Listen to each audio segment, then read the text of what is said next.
This is Unit 1, Level 2, Powers of 10. First, I want to talk about what I mean by a power of 10. I'm going to do that by finding the multiples of 10, multiples of 100, and multiples of 1,000. So let's start with 10. Multiples of 10. 10 times 1 is 10. 10 times 2 is 20. 30, 40, 50, 60, 70, 80, 90. Oh, and then we get to 100. So let's go ahead and do the multiples of 100.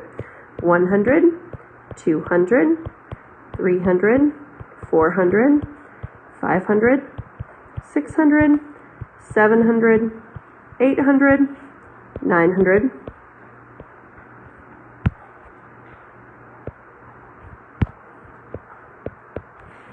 and then we're to 1,000. 1,000, 2,000, 3,000,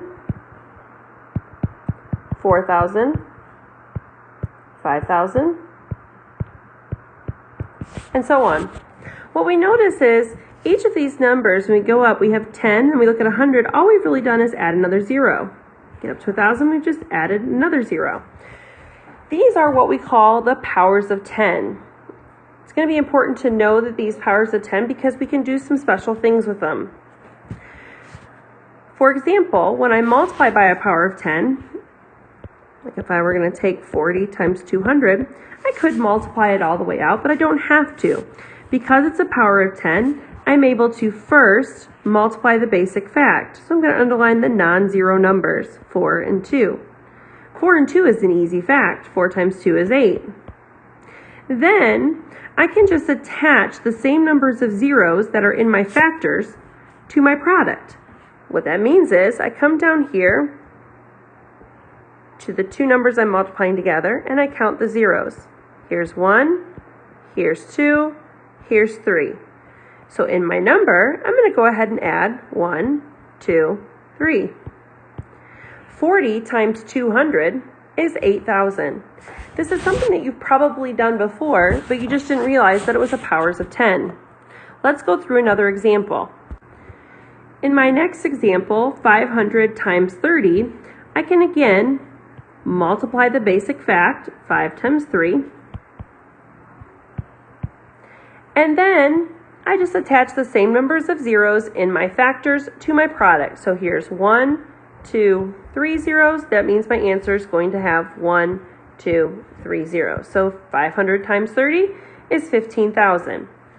Now, one area to note is if your basic fact includes a 0 as part of the answer, you can't count that 0 when adding your zeros to your product. Here's what I mean. If I were to take 60 times 50, my basic fact would be 6 times 5. 6 times 5 is 30. That's the answer to that basic fact. I cannot count this 0 when I'm counting the zeros in my product and adding them. So in my factors, I have 1, 2. Therefore, I have to add 2 to my product. 1, 2.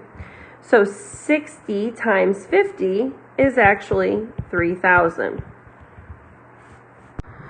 Now, when we move into dividing, there's a couple of different situations that will come up. But again, we can use the basic facts to solve division problems that involve powers of 10.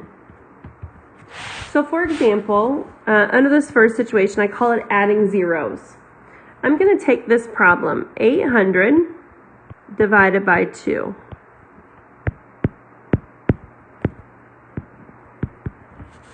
My basic fact here is 8 divided by 2. 8 divided by 2 is 4. Since there's only zeros in the number that I'm dividing into, I'm going to have to add those zeros into my final answer, my quotient. So I've got 1 0, 2 0. So I'm going to go ahead and add it, 1, 2. 800 divided by 2 is 400. In this next example, zeros in the basic fact, it works just like the zeros from before. If I have 400 divided by 5,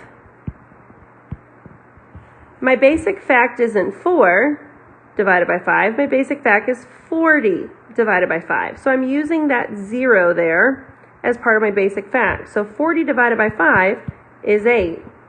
When I'm counting the zeros that I have left, there's really only one there because I've already used this 0.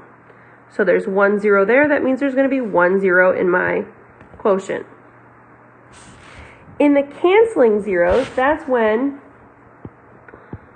you have zeros in both numbers. 21,000 divided by 700. My basic fact here is 21 divided by 7, which is 3. In this number, I have 1, 2, 3 zeros. In this number, I have 1, 2. These two zeros, because they come in that second number, they're what I'm dividing by, are going to cancel out 2 of these zeros. Therefore, I'm only left with 1 0 on this side, and that's the only 0 that I'm going to take to my answer. Now, you've probably been doing this before. You probably just didn't realize that what you were working with is that phenomenon called powers of 10. But these are the situations that you might come into when you divide. And not that you couldn't divide out. You could divide out like normal, which is what we're going to talk about in level 3. But this just gives you kind of an easier way so that you can use those basic facts and to make it a little bit more efficient and a little bit faster.